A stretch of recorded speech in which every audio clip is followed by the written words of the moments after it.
മജ്മു നികായ 29 മഹാസാരോപമ സുത്ത്.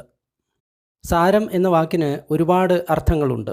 അതിൽ ഒന്ന് സാരാംശമാണ്, എസൻസാണ്. അടുത്തത് മരത്തിൻ്റെ ഉള്ളിലുള്ള ആ കാതൽ. ഞങ്ങൾ സാധാരണയായിട്ട് ആ ഉറച്ച ഭാഗത്തെ കാതൽ എന്നാണ് വിളിക്കുന്നത്.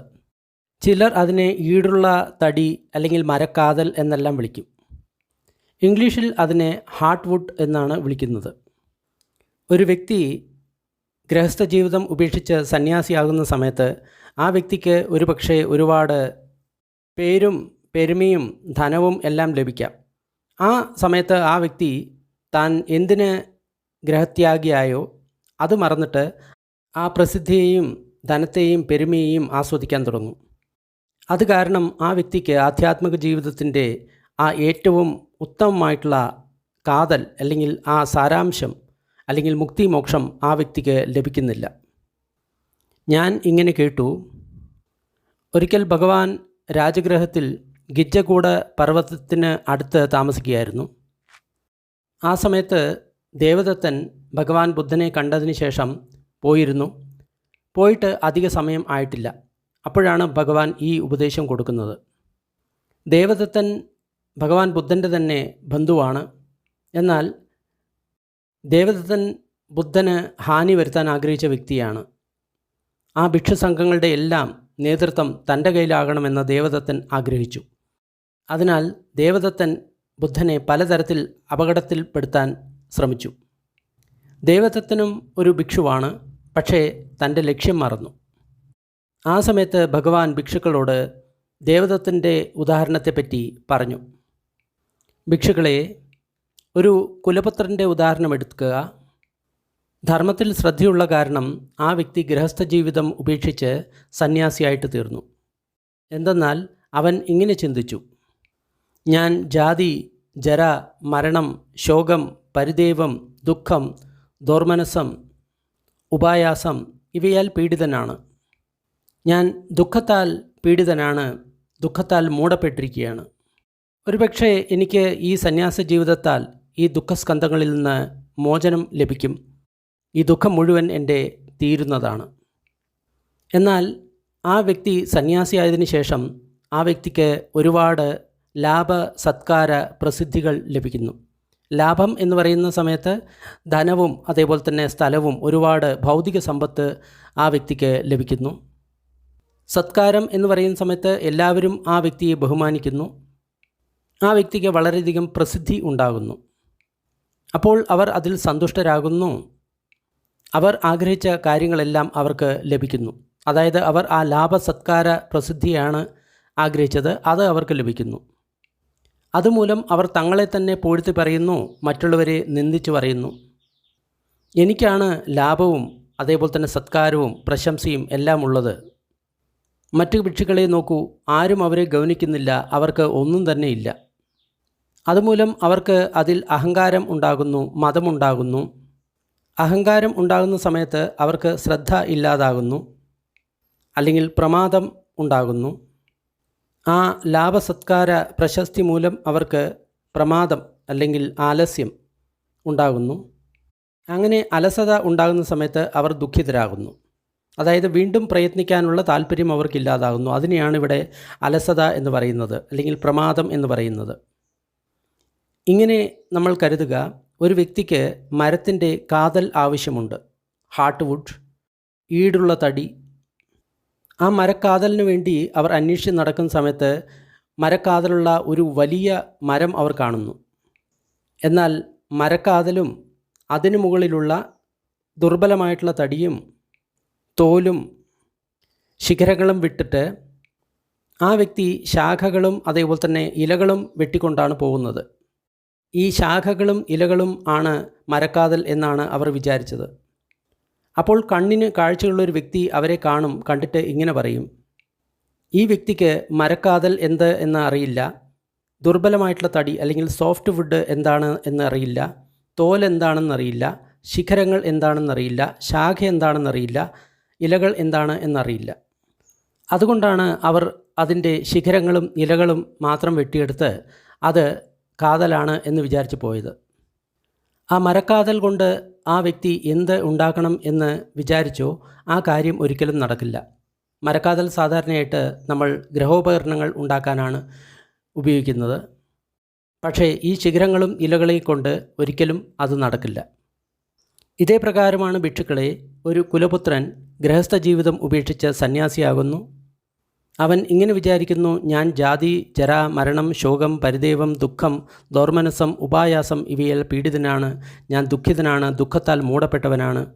സന്യാസി ജീവിതത്തിലൂടെ ഈ ദുഃഖസ്കന്ധങ്ങൾക്ക് അറുതി വരുത്താൻ എനിക്ക് ഒരുപക്ഷെ കഴിഞ്ഞേക്കാം. അങ്ങനെ അവൻ പ്രവജ്ഞ നേടി ഭിക്ഷുവായി കഴിഞ്ഞപ്പോൾ ആ വ്യക്തിക്ക് ഒരുപാട് ലാഭ, സത്കാര, പ്രസിദ്ധി ലഭിക്കുന്നു. ആ ലാഭ, സത്കാര, പ്രസിദ്ധിയിൽ അവൻ ആനന്ദിക്കുന്നു. അവൻ്റെ സങ്കല്പങ്ങൾ പരിപൂർണമാകുന്നു. ആ ലാഭസത്കാര പ്രസിദ്ധി മൂലം അവൻ സ്വയം തന്നെ പ്രശംസിക്കുന്നു, മറ്റുള്ളവരെ നിന്ദിക്കുന്നു. എനിക്ക് മാത്രമേ ലാഭസത്കാര പ്രശംസ കിട്ടിയിട്ടുള്ളൂ, ബാക്കി എല്ലാവരും അതില്ലാത്തവരാണ്. അതുമൂലം ആ ലാഭസത്കാര പ്രശംസ മൂലം ആ വ്യക്തി മതത്തിൽപ്പെടുന്നു, അഹങ്കാരത്തിൽപ്പെടുന്നു, ആസക്തിയിൽപ്പെടുന്നു. അതുമൂലം ആ വ്യക്തിക്ക് പ്രമാദം അല്ലെങ്കിൽ ആലസ്യമുണ്ടാകുന്നു. അങ്ങനെ ഉണ്ടാകുന്ന സമയത്ത് ആ വ്യക്തി ദുഃഖത്തിൽ തന്നെ ജീവിക്കുന്നു. ഇങ്ങനെയാണ് ഒരു ഭിക്ഷു ആധ്യാത്മിക ജീവിതത്തിലെ ശിഖരങ്ങളെയും ഇലകളെയും മാത്രം കൊണ്ടുപോകുന്നു എന്ന് പറഞ്ഞത്. അതല്ലാതെ അവർക്ക് മറ്റൊന്നും ലഭിച്ചിട്ടില്ല. ഇനി മറ്റൊരു കുലപുത്രനെക്കുറിച്ച് ആലോചിക്കുക. അവൻ ഗൃഹസ്ഥ ജീവിതം ഉപേക്ഷിച്ച് സന്യാസിയായി. എനിക്ക് ജാതി, ജര, മരണം, ശോകം, ദുഃഖം, ദൗർമനസം, ഉപായാസം എല്ലാം ഉണ്ട്. ഞാൻ ദുഃഖിതനാണ്. ഇതിൽ നിന്ന് ഒരുപക്ഷെ എനിക്ക് മോചനം നേടാൻ സാധിക്കും. എന്നാൽ ഭിക്ഷുവായപ്പോൾ ആ വ്യക്തിക്ക് ഒരുപാട് ലാഭ, സത്കാര, പ്രസിദ്ധി ലഭിക്കുന്നു. ആ ലാഭ, സത്കാര, പ്രസിദ്ധിയാൽ അവർ സന്തോഷിക്കുന്നില്ല. അവർ ആഗ്രഹിച്ചൊന്നും അവർക്ക് ലഭിച്ചിട്ടില്ല. അതിനാൽ ആ ലാഭ, സത്കാര, പ്രസിദ്ധിയാൽ അവർ തന്നെ പുകഴ്ത്തുന്നില്ല, മറ്റുള്ളവരെ നിന്ദിക്കുന്നുമില്ല. അതിനാൽ ആ ലാഭ, സത്കാര, പ്രസിദ്ധിയാൽ അവർ ആസക്തരാകുന്നില്ല, മതോന്മത്തരാകുന്നില്ല. അതുമൂലം ആ ലാഭസത്കാര പ്രസിദ്ധിയാൽ അവർ ആലസ്യത്തിൽ പെടുന്നുമില്ല, പ്രമാദത്തിൽ പെടുന്നുമില്ല. അപ്രമത്തരായിട്ട് അവർ ശീലസമ്പത്തിനു വേണ്ടി അവർ പ്രയത്നിക്കുന്നു. ശീലം എന്ന് പറയുന്ന സമയത്ത് കൊല്ലുന്നില്ല, മോഷ്ടിക്കുന്നില്ല, നുണ പറയുന്നില്ല, ലഹരി പദാർത്ഥങ്ങൾ ഉപയോഗിക്കുന്നില്ല, വ്യഭിചരിക്കുന്നില്ല, അതേപോലെയുള്ള മറ്റ് ശീലങ്ങൾ. അങ്ങനെ അവർക്ക് ശീലസമ്പത്ത് കിട്ടിക്കഴിഞ്ഞപ്പോൾ അവർ അതിൽ സന്തുഷ്ടരായിത്തീരുന്നു. അവർ ആഗ്രഹിച്ചതെന്തോ അത് അവർക്ക് ലഭിക്കുന്നു. അതിനാൽ ആ ശീലസമ്പത്തി മൂലം അവർ തങ്ങളെ തന്നെ പ്രശംസിക്കുന്നു, മറ്റുള്ളവരെ നിന്ദിക്കുന്നു. എനിക്കാണ് ശീലസമ്പത്തി ഉള്ളത്, എൻ്റെ സ്വഭാവം വളരെ നല്ലതാണ്, മറ്റുള്ളവർക്ക് ശീലസമ്പത്തി ഇല്ല, അവരുടെ സ്വഭാവം ദുഷിച്ചതാണ്. ആ ശീലസമ്പത്തിയിൽ ആസക്തരായിട്ട് അവർ മതോന്മത്തരാകുന്നു, അഹങ്കരിക്കുന്നു. അതുമൂലം അവർ പ്രമാദത്തിൽപ്പെടുന്നു. പ്രമാദത്തിൽപ്പെടുന്നത് മൂലം അവർ ദുഃഖിതരാകുന്നു. ഉദാഹരണമായിട്ട് ഒരു വ്യക്തിക്ക് മരത്തിൻ്റെ കാതൽ ആഗ്രഹമുണ്ട് എന്ന് കരുതുക. അവർ ആ മരക്കാതലിനെ അന്വേഷിച്ച് നടക്കുന്നു. അവസാനം ഒരു വലിയ വൃക്ഷത്തിൻ്റെ അടുത്തെത്തുന്നു. അതിൽ മുഴുവൻ മരത്തിൻ്റെ കാതലുണ്ട്, മൂത്ത വൃക്ഷമാണ്. അപ്പോൾ മരക്കാതലിനെയും അതിന് പുറത്തുള്ള ദുർബലമായിട്ടുള്ള സോഫ്റ്റ് വുഡിനെയും വിട്ട്, അതിൻ്റെ തോലിനെയും വിട്ട് അവർ അതിൻ്റെ ശാഖകളെ വെട്ടുന്നു. എന്നിട്ട് അത് മരക്കാതലാണ് എന്ന് വിചാരിച്ച് അവർ പോകുന്നു. നല്ല കാഴ്ചയുള്ള ഒരു വ്യക്തി അവരെ കാണുകയാണെങ്കിൽ അവർ ഇങ്ങനെ പറയും, ഈ പുരുഷന് മരക്കാതൽ അല്ലെങ്കിൽ ഹാർട്ട് വുഡിനെ കുറിച്ചിട്ട് അറിയില്ല, മരത്തിൻ്റെ ദുർബലമായിട്ടുള്ള തടി അല്ലെങ്കിൽ സോഫ്റ്റ് വുഡിനെ കുറിച്ചിട്ട് അറിയില്ല, തൊലിയെക്കുറിച്ചിട്ട് അറിയില്ല, ശാഖകളെക്കുറിച്ചിട്ട് അറിയില്ല, ശിഖരങ്ങളെക്കുറിച്ച് അറിയില്ല, ഇലകളെക്കുറിച്ചിട്ട് അറിയില്ല. അതുകൊണ്ടാണ് ആ വ്യക്തി ഇവയെല്ലാം ഉപേക്ഷിച്ച് ശാഖകൾ മാത്രം വെട്ടിക്കൊണ്ടുപോയത്. അതിനെ അവർ മരത്തിൻ്റെ കാതൽ എന്ന് വിചാരിച്ചു. ഇതേ പ്രകാരം ഭിക്ഷുക്കളെ ഒരു കുലപുത്രൻ ഗൃഹസ്ഥ ജീവിതം ഉപേക്ഷിച്ച് സന്യാസിയാകുന്നു. എനിക്ക് ജാതി, ജര, മരണം, ശോകം, പരിദേവം, ദുഃഖം, ദൗർമനസം, ഉപായാസം എല്ലാം ഉണ്ട്, ദുഃഖത്താൽ പീഡിതനാണ്. ഒരുപക്ഷെ ഭിക്ഷു ആയിക്കഴിഞ്ഞാൽ എനിക്ക് ദുഃഖങ്ങളെ ഇല്ലാതാക്കാൻ സാധിക്കും. ഭിക്ഷു ആയിക്കഴിഞ്ഞപ്പോൾ ആ വ്യക്തിക്ക് ലാഭ, സത്കാര, പ്രസിദ്ധികൾ എല്ലാം ലഭിച്ചു. എന്നാൽ ആ ലാഭ, സത്കാര, പ്രസിദ്ധിയാൽ അവൻ സന്തോഷിച്ചില്ല, സങ്കല്പങ്ങൾ പൂർണ്ണമായി എന്ന് കരുതിയില്ല. അതിനാൽ ആ ലാഭസത്കാര പ്രസിദ്ധിയാൽ തന്നെ പുകഴ്ത്തിയില്ല, മറ്റുള്ളവരെ നിന്ദിച്ചില്ല. ആ ലാഭസത്കാര പ്രസിദ്ധിയാൽ മതോന്മത്തനായില്ല, അതിനാൽ പ്രമാദത്തിൽപ്പെട്ടില്ല. ശീലസമ്പത്തിക്കായിട്ട് ആ വ്യക്തി പ്രയത്നിച്ചു. ആ ശീലസമ്പത്തി കിട്ടിക്കഴിഞ്ഞപ്പോൾ ആ വ്യക്തി വളരെ സന്തുഷ്ടനായി, ആഗ്രഹങ്ങൾ നിറവേറിയെന്ന് വിചാരിച്ചു. ആ ശീലസന്തുഷ്ടിയാൽ ആ വ്യക്തി തന്നെ തന്നെ പ്രശംസിച്ചു, മറ്റുള്ളവരെ നിന്ദിച്ചു. എനിക്ക് മാത്രമേ ശീലമുള്ളൂ, എൻ്റെ സ്വഭാവം മാത്രമേ നല്ലതുള്ളൂ, മറ്റുള്ളവരെല്ലാം ശീലമില്ലാത്തവരാണ്, അവരുടെ സ്വഭാവം നല്ലതല്ല. അത് കാരണം ആ ശീലസമ്പത്തിനാൽ അവർ മതോന്മത്തരായി, പ്രമാദത്തിൽ ആയി. പ്രമാദത്തിൽ ആയതിനു കാരണം അവന് ദുഃഖം ഉണ്ടായി. ഇങ്ങനെയാണ് ഒരു ഭിക്ഷു ബ്രഹ്മചര്യത്തിലെ ശാഖകളെ കൊണ്ടുപോയി എന്ന് പറയുന്നത്. അതുമാത്രമേ അവർക്ക് ലഭിച്ചുള്ളൂ.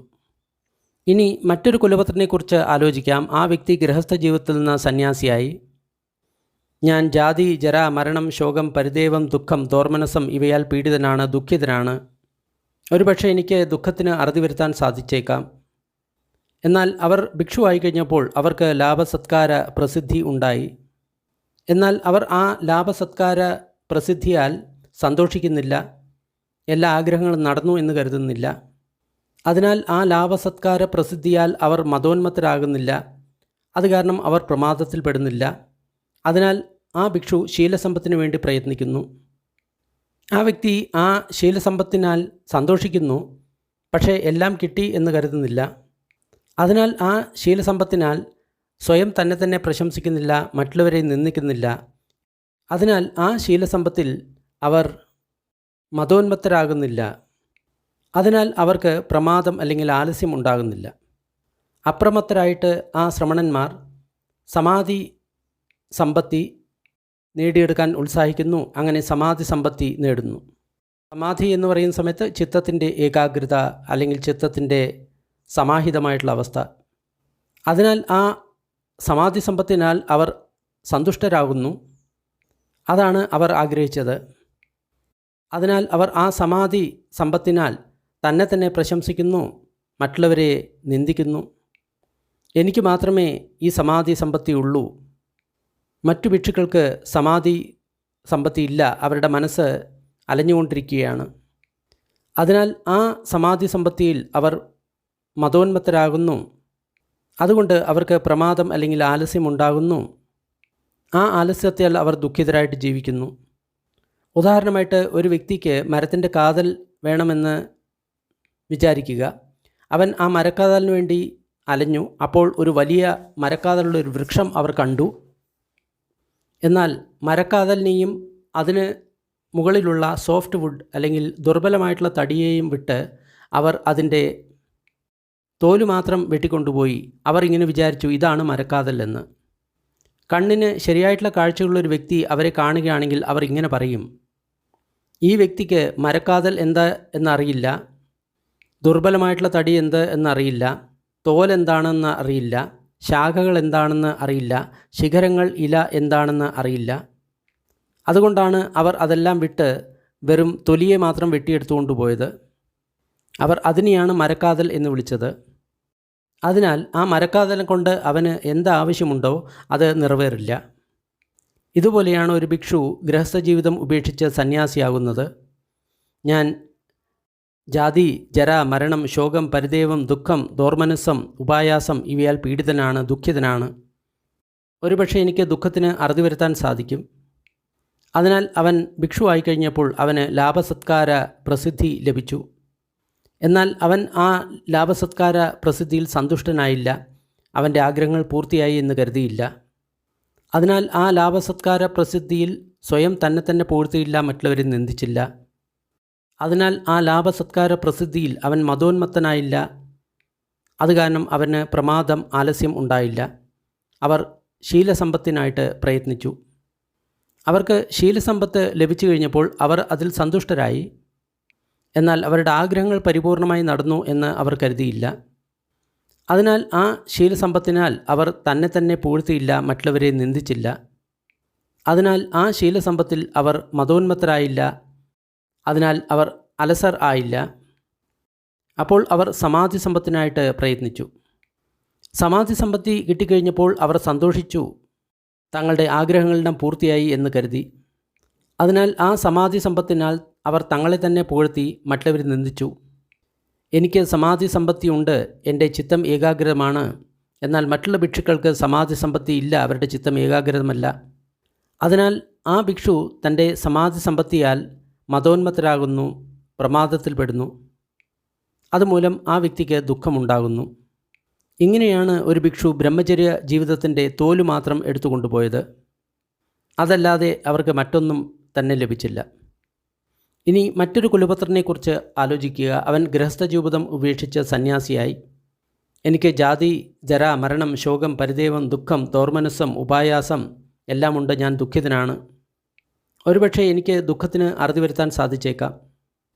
അങ്ങനെ ഭിക്ഷുവായിട്ടുള്ള സമയത്ത് അവർക്ക് ലാഭസത്കാര പ്രസിദ്ധികൾ എല്ലാം ഉണ്ടാകുന്നു.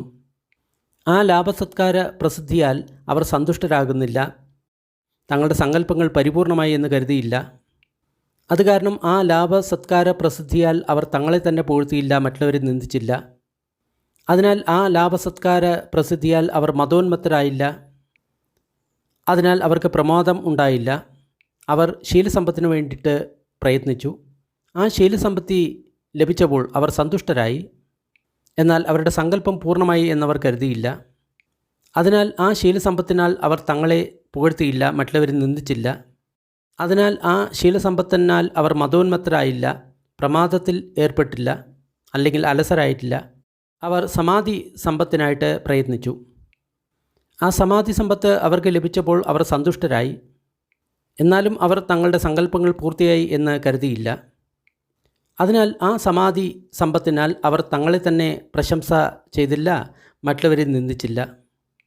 അതിനാൽ ആ സമാധി സമ്പത്തിനാൽ അവർ മതോന്മത്തരായില്ല, പ്രമാദത്തിൽ ആയില്ല. അപ്പോൾ അവർ ജ്ഞാനദർശനത്തിനായിട്ട് പ്രയത്നിച്ചു. ജ്ഞാനദർശനം ലഭിച്ചപ്പോൾ അവർ സന്തുഷ്ടരായി. സങ്കല്പങ്ങൾ തങ്ങളുടെ നിറവേറി എന്നവർ കരുതി. അതിനാൽ ആ ജ്ഞാനദർശനത്താൽ അവർ തങ്ങളെ തന്നെ പ്രശംസിച്ചു, മറ്റുള്ളവരെ നിന്ദിച്ചു. എനിക്ക് മാത്രമേ ഈ ജ്ഞാനവും ദർശനവും ലഭിച്ച് വിഹരിക്കുന്നുള്ളൂ. മറ്റുള്ള ഭിക്ഷുക്കൾക്ക് ഈ ജ്ഞാനവും ദർശനവും ലഭിച്ചിട്ടില്ല. അതിനാൽ ആ ജ്ഞാനദർശനത്താൽ അവർ മതോന്മത്തരാകുന്നു. അതിനാൽ അവർ ആലസ്യത്തിൽ, പ്രമാദത്തിൽ ഏർപ്പെടുന്നു. അതുമൂലം അവർക്ക് ദുഃഖമുണ്ടാകുന്നു. ഒരു വ്യക്തിക്ക് മരത്തിൻ്റെ കാതൽ ആവശ്യമുണ്ട് എന്ന് കരുതുക. മരക്കാതലിന് വേണ്ടി അവർ അന്വേഷിച്ച് നടക്കുന്ന സമയത്ത് മരക്കാതലുള്ളൊരു വലിയ വൃക്ഷം അവർ കാണുന്നു. എന്നാൽ ആ മരക്കാതലിനെ വിട്ട് അവർ അതിൻ്റെ പുറത്തുള്ള സോഫ്റ്റ് വുഡ് അല്ലെങ്കിൽ ദുർബലമായിട്ടുള്ള തടി വെട്ടിക്കൊണ്ട് പോകുന്നു. അവർ ഇങ്ങനെ വിചാരിക്കുന്നു, ഈ ദുർബലമായിട്ടുള്ള തടിയാണ് മരക്കാതൽ എന്ന് വിചാരിക്കുന്നു. കണ്ണിന് ഒരു കാഴ്ചയുള്ളൊരു വ്യക്തി അവരെ കാണുകയാണെങ്കിൽ അവർ ഇങ്ങനെ പറയും, ഈ വ്യക്തിക്ക് മരക്കാതൽ, ദുർബലമായിട്ടുള്ള തടി, തൊലി, ശാഖ, ശിഖരം, ഇല ഇവയെക്കുറിച്ച് ഒന്നും തന്നെ അറിയില്ല. അതുകൊണ്ടാണ് അവൻ ഇതിനെയെല്ലാം ഉപേക്ഷിച്ച് ഈ മൃദുലമായിട്ടുള്ള തടിയെ വെട്ടിക്കൊണ്ടുപോയത്. അവൻ വിചാരിച്ചു ഇതാണ് മരക്കാതൽ എന്ന് വിചാരിച്ചു.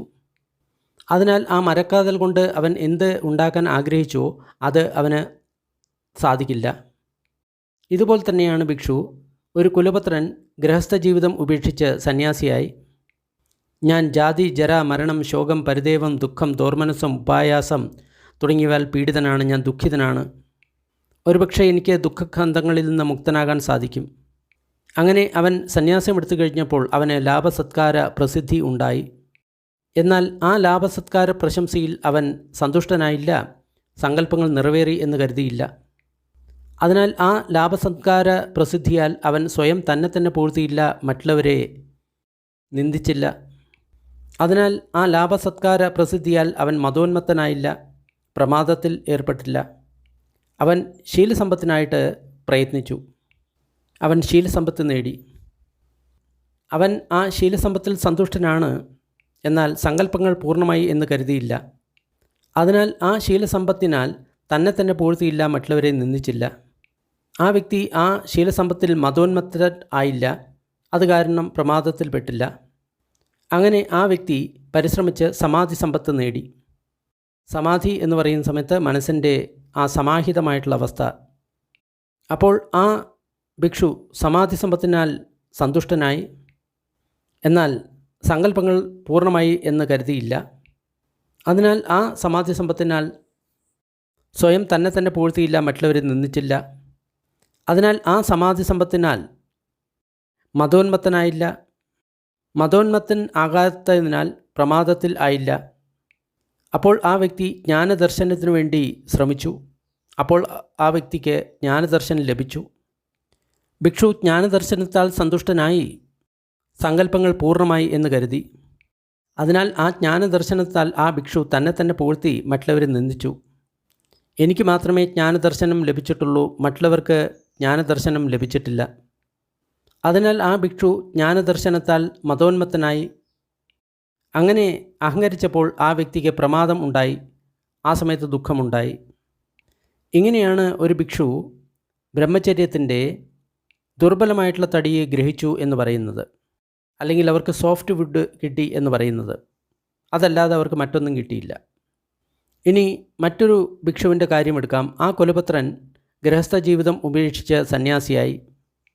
ഞാൻ ജാതി, ജര, മരണം, ശോകം, പരിദേവം, ദുഃഖം, ദോർമനസം, ഉപായാസം ഇവയാൽ പീഡിതനാണ്. ഞാൻ ദുഃഖിതനാണ്, ദുഃഖത്താൽ മൂടപ്പെട്ടിരിക്കുകയാണ്. ഒരുപക്ഷെ എനിക്ക് ദുഃഖസ്കന്ധത്തിന് അറുതി വരുത്താൻ സാധിച്ചേക്കാം. എന്നാൽ അവർ ഭിക്ഷുവായി കഴിഞ്ഞ സമയത്ത് അവർക്ക് ധാരാളം ലാഭ, സത്കാര, പ്രസിദ്ധി ലഭിച്ചു. എന്നാൽ അവർ അതിൽ സന്തുഷ്ടരല്ല, കാരണം അവരുടെ സങ്കല്പങ്ങൾ നിറവേറിയില്ല. അതിനാൽ ആ ലാഭസത്കാര പ്രസിദ്ധിയാൽ അവർ തങ്ങളെ പുകഴ്ത്തിയില്ല, മറ്റുള്ളവരെ നിന്ദിച്ചില്ല. അതിനാൽ അവർ ആ ലാഭസത്കാര പ്രസിദ്ധിയിൽ മതോന്മത്തരായില്ല, പ്രമാദത്തിൽപ്പെട്ടില്ല. അങ്ങനെ അവർ പ്രയത്നിച്ച് ശീലസമ്പത്തി നേടി. ശീലസമ്പത്തി നേടിക്കഴിഞ്ഞപ്പോൾ അവർ സന്തുഷ്ടരായി. എന്നാൽ അവരുടെ സങ്കല്പങ്ങൾ പരിപൂർണമായിട്ട് നിറവേറിയില്ല. അതിനാൽ അവർ തങ്ങളെ തന്നെ പുകഴ്ത്തിയില്ല, മറ്റുള്ളവരെ നിന്ദിച്ചില്ല. അതുകൂടാതെ അവർ ആ ശീലസമ്പത്തിയിൽ മതോന്മത്തരായില്ല, എന്നിട്ട് പ്രമാദത്തിൽ അല്ലെങ്കിൽ ആലസ്യത്തിൽപ്പെട്ടില്ല. അവർ സമാധി സമ്പത്തിന് വേണ്ടി പ്രയത്നിച്ചു, എന്നിട്ട് സമാധി സമ്പത്തി അവർ നേടി. ആ സമാധി സമ്പത്തിയിൽ അവർ സന്തുഷ്ടരാണ്, പക്ഷേ അവരുടെ ആഗ്രഹങ്ങൾ പൂർത്തിയായില്ല. അതിനാൽ ആ സമാധി സമ്പത്തി മൂലം അവർ തങ്ങളെ പുകഴ്ത്തുകയോ മറ്റുള്ളവരെ നിന്ദിക്കുകയോ ചെയ്തില്ല. ആ സമാധി സമ്പത്ത് മൂലം അവർ മതോന്മത്തരായില്ല. അതുകൂടാതെ അവർ പ്രമാദത്തിൽപ്പെട്ടില്ല. വളരെ പ്രയത്നത്തോടുകൂടി അവർ ജ്ഞാനദർശനത്തിന് ഉത്സാഹിച്ചു. അങ്ങനെ അവർക്ക് ജ്ഞാനദർശനം കിട്ടി. ആ ജ്ഞാനദർശനത്താൽ അവർ സന്തുഷ്ടരാണ്, പക്ഷേ അവരുടെ ആഗ്രഹങ്ങൾ പരിപൂർണമായിട്ട് നടന്നില്ല. അവരുടെ ആഗ്രഹം എന്നത് പരിപൂർണ മുക്തി, അല്ലെങ്കിൽ നിബ്ബാണം, അല്ലെങ്കിൽ മോക്ഷം, അല്ലെങ്കിൽ അർഹന്തൻ്റെ അവസ്ഥയാണ്. അതിനാൽ ആ ജ്ഞാനദർശനത്താൽ അവർ മതോന്മത്തരായില്ല. അതുമൂലം അവർ പ്രമാദത്തിൽ അല്ലെങ്കിൽ ആലസ്യത്തിൽപ്പെട്ടില്ല. അങ്ങനെ ആ ഭിക്ഷു അസമയ വിമുഖത്തിനായിട്ട് പ്രയത്നിച്ചു. അസമയ വിമുഖം എന്ന് പറഞ്ഞു കഴിഞ്ഞാൽ ആ വിമുക്തി അത് ഒരിക്കലും മാറില്ല. അതായത് ആ വിമുക്തി പൂർണ്ണമാണ്, പിന്നീടത് ഒരിക്കലും മാറില്ല, സ്ഥിരമായിട്ട് നിൽക്കും. അങ്ങനെ ആ വ്യക്തിക്ക് അസമയ വിമോഖം അത് ലഭിച്ചു. അതായത് ആ മുക്തി ഒരിക്കലും മാറില്ല, പൂർണ്ണമായിട്ടുള്ള മുക്തി ലഭിച്ചു. ഇനി ആ വ്യക്തി വീണ്ടും പഴയ സ്ഥിതിയിലേക്ക് പോകാൻ ആ വ്യക്തിക്ക് ഒരിക്കലും സാധിക്കില്ല. ഇങ്ങനെ കരുതുക, ഒരു വ്യക്തിക്ക് മരത്തിൻ്റെ കാതൽ ആവശ്യമുണ്ട്. മരക്കാതലിനെ തേടി അവർ നടന്നു. അപ്പോൾ അവർ മരക്കാതലുള്ളൊരു വലിയ മരത്തിൻ്റെ ചുവട്ടിലെത്തിച്ചേർന്നു. അപ്പോൾ ആ വ്യക്തി ആ മരത്തിൻ്റെ കാതൽ മാത്രം വെട്ടിയെടുത്തുകൊണ്ട് ഇത് മരക്കാതലാണ് എന്നറിഞ്ഞുകൊണ്ട് ആ വ്യക്തി കാതലും കൊണ്ട് പോകും. അപ്പോൾ കണ്ണുള്ളൊരു വ്യക്തി ഇത് കാണുകയാണെങ്കിൽ ആ വ്യക്തി ഇങ്ങനെ പറയും, ഈ വ്യക്തിക്ക് മരക്കാതൽ എന്താണ്, സോഫ്റ്റ് വുഡ് എന്താണ്, തൊലി എന്താണ്, ശാഖകൾ എന്താണ്, ശിഖരങ്ങൾ എന്താണ്, ഇല എന്താണ് എന്ന് നന്നായിട്ട് അറിയാം. അതുകൊണ്ട് തന്നെയാണ് അവർ മരക്കാതൽ മാത്രം വെട്ടിയെടുത്തിട്ട് പോയത്. കാരണം ഇതാണ് മരത്തിൻ്റെ കാതൽ എന്ന് അവർക്ക് നന്നായിട്ടറിയാം.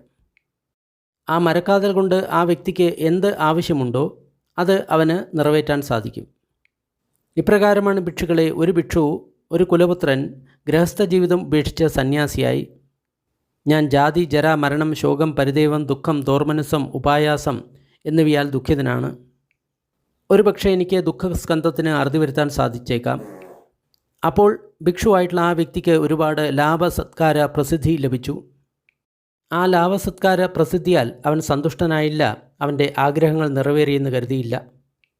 അതിനാൽ ആ ലാഭസത്കാര പ്രസിദ്ധിയാൽ തന്നെ തന്നെ പുകഴ്ത്തിയില്ല, മറ്റുള്ളവരെ നിന്ദിച്ചില്ല. ആ ലാഭസത്കാര പ്രസിദ്ധിയാൽ ആ വ്യക്തി മതോന്മത്തനായില്ല, പ്രമാദത്തിൽ ഏർപ്പെട്ടില്ല. അപ്പോൾ ശീലസമ്പത്തിന് വേണ്ടി ആ വ്യക്തി യത്നിച്ചു, എന്നിട്ട് ശീലസമ്പത്ത് നേടി. ആ വ്യക്തി ശീലസമ്പത്തിൽ സന്തുഷ്ടനാണ്, പക്ഷേ അവൻ്റെ ആഗ്രഹങ്ങൾ പൂർത്തിയായില്ല. അതിനാൽ ആ ശീലസമ്പത്തിനാൽ ആ വ്യക്തി തന്നെ തന്നെ പൂഴ്ത്തിയില്ല, മറ്റുള്ളവരെ നിന്ദിച്ചില്ല. അതിനാൽ ആ ശീലസമ്പത്തിനാൽ ആ വ്യക്തി മതോന്മത്തനായില്ല, അതിനാൽ പ്രമാദത്തിൽ അല്ലെങ്കിൽ ആലസ്യത്തിൽപ്പെട്ടില്ല. സമാധി സമ്പത്തിനായിട്ട് ആ വ്യക്തി പ്രയത്നിച്ചു, അങ്ങനെ സമാധി സമ്പത്ത് നേടി. ആ സമാധി സമ്പത്തിയിൽ അവൻ സന്തുഷ്ടനാണ്, പക്ഷേ ആഗ്രഹങ്ങൾ പൂർണ്ണമായിട്ട് നിറവേറിയില്ല. അതിനാൽ ആ സമാധി സമ്പത്തിനാൽ തന്നെ പുകഴ്ത്തുകയോ മറ്റുള്ളവരെ നിന്ദിക്കുകയോ ചെയ്തില്ല. അതിനാൽ ആ സമാധി സമ്പത്തിയിൽ അവർ മതോന്മത്തരായില്ല.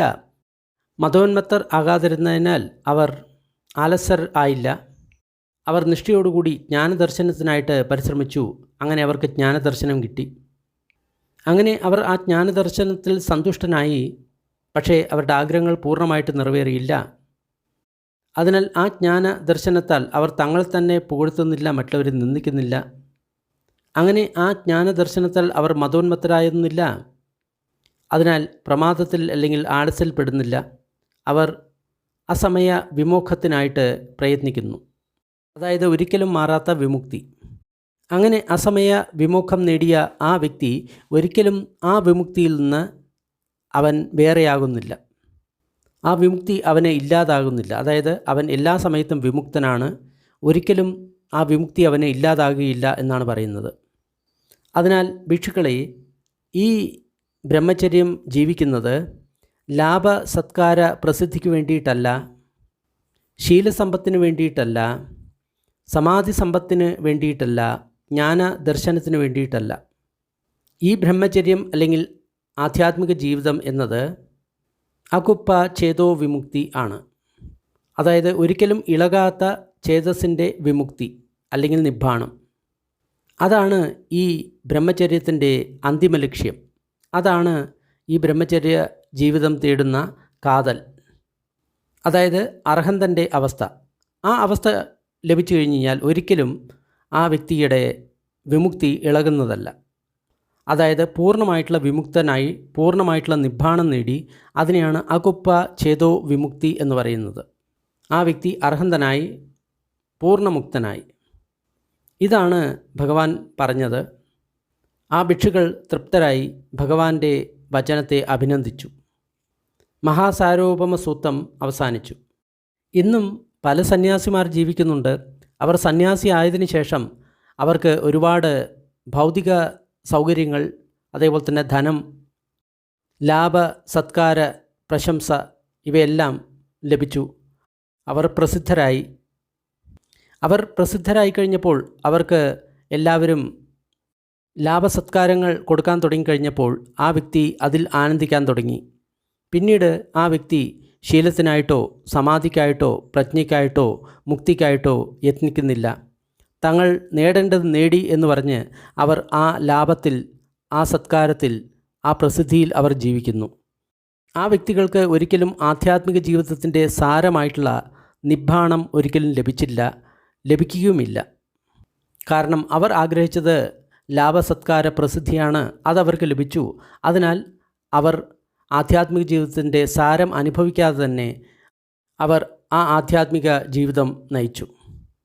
എന്തിനു വേണ്ടി സന്യാസിയായോ ആ ലക്ഷ്യത്തെ അവർ ഉപേക്ഷിച്ചു. എന്നിട്ട് വീണ്ടും ഭൗതിക സുഖങ്ങളിൽപ്പെട്ട് അവർ ഉഴലുന്നു. തീർച്ചയായിട്ടും ഈ വീഡിയോ അത്തരക്കാർക്ക് അയച്ചു കൊടുക്കുക. വീഡിയോ ഇഷ്ടമായി കഴിഞ്ഞാൽ ലൈക്ക് ചെയ്യുക, ഷെയർ ചെയ്യുക. കൂടുതൽ വീഡിയോ ഡിസ്ക്രിപ്ഷൻ ബോക്സിലുണ്ട്. കുറച്ച് സമയം നമ്മൾക്ക് പുണ്യവിതരണത്തിൻ്റെ അഭ്യാസം ചെയ്യാം.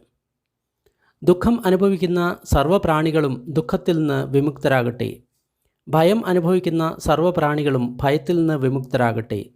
ശോകം അനുഭവിക്കുന്ന സർവ്വപ്രാണികളും ശോകത്തിൽ നിന്ന് വിമുക്തരാകട്ടെ. എല്ലാ പ്രാണികൾക്കും മുക്തി ലഭിക്കട്ടെ. നമ്മൾ നേടിയ ഈ പുണ്യത്തിൽ സർവ്വജീവികളും പങ്കാളികളാകട്ടെ. അതുമൂലം സർവ്വപ്രാണികൾക്കും സുഖം, സന്തോഷം ഉണ്ടാകട്ടെ. ഭൂമിയിലും ആകാശത്തിലും ഉള്ള സർവ്വപ്രാണികളും അധോലോകത്തെയും മനുഷ്യലോകത്തെയും ദേവലോകത്തെയും രൂപ അരൂപ ബ്രഹ്മലോകത്തിലെയും സർവ്വപ്രാണികളും നമ്മളുടെ ഈ പുണ്യത്തിൽ പങ്കാളികളാകട്ടെ. അതിശക്തരായിട്ടുള്ള ദേവന്മാരും ബ്രഹ്മന്മാരും ബുദ്ധശാസനത്തെ സംരക്ഷിക്കട്ടെ. സാധു സാധു സാധു.